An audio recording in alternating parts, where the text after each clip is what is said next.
Par essence, le budget primitif constitue un acte politique fort qui traduit financièrement les orientations de l'autorité qui l'adopte.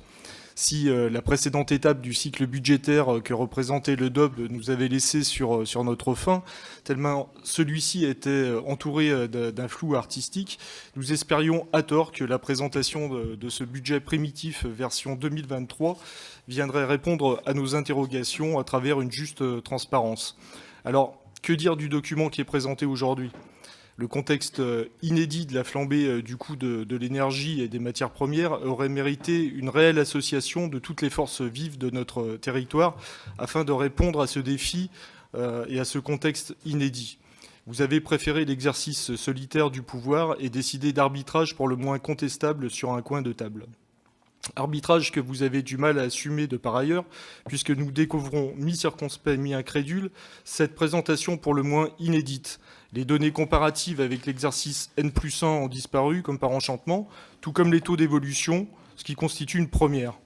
Alors bien sûr, nous avons travaillé pour établir ces éléments de comparaison, cherché, fait des recoupements, des analyses pour compléter les pièces du puzzle manquantes, pour reconstituer les données parcellaires des dépenses que vous n'avez pas voulu afficher clairement. De 93 pages détaillées et argumentées lors de l'exercice 2022, le présent document a fondu comme neige au soleil, perdant au passage 40% de sa matière et en passant de 93 pages à 55. Ce document essentiel au bon fonctionnement démocratique de notre Assemblée, qui n'a d'autre objectif que de vulgariser les mécanismes quelquefois complexes du budget d'une collectivité, ne répond très clairement pas aux enjeux. Malgré ces difficultés, nous avons listé 8 pistes d'économie sur les dépenses de fonctionnement pour démontrer qu'il est tout à fait possible de préserver intégralement les subventions aux associations sans augmenter les impôts des Stéphanois.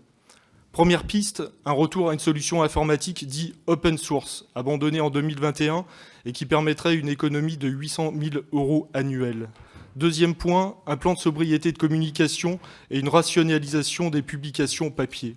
Troisième point, une réduction des crédits affectés au cabinet. Quatrième point, une réduction drastique des déplacements des élus hors métropole. Cinquième point, une suppression de la réserve du maire. Sixième point, une suppression du financement facultatif de l'accueil des très petites sections dans les écoles privées dans un souci d'égalité avec les écoles publiques. Septième point, une rationalisation des déplacements liés à la culture. Et enfin, un dernier point, un recours réduit au cabinet de conseil. Nous arriverions alors à une économie de 2,3 millions d'euros. On vous tient le document à disposition pour lister le détail de ces économies, sans pour autant recourir à des recettes complémentaires qui existent pourtant, comme la fin de l'exonération de la taxe sur les enseignes de moins de 12 mètres carrés dans le cadre de la TLPE, qui permettrait, entre autres, de limiter la pollution visuelle, et ainsi que la hausse de la taxe sur les résidences secondaires qui n'apporte aucun dynamisme à notre ville.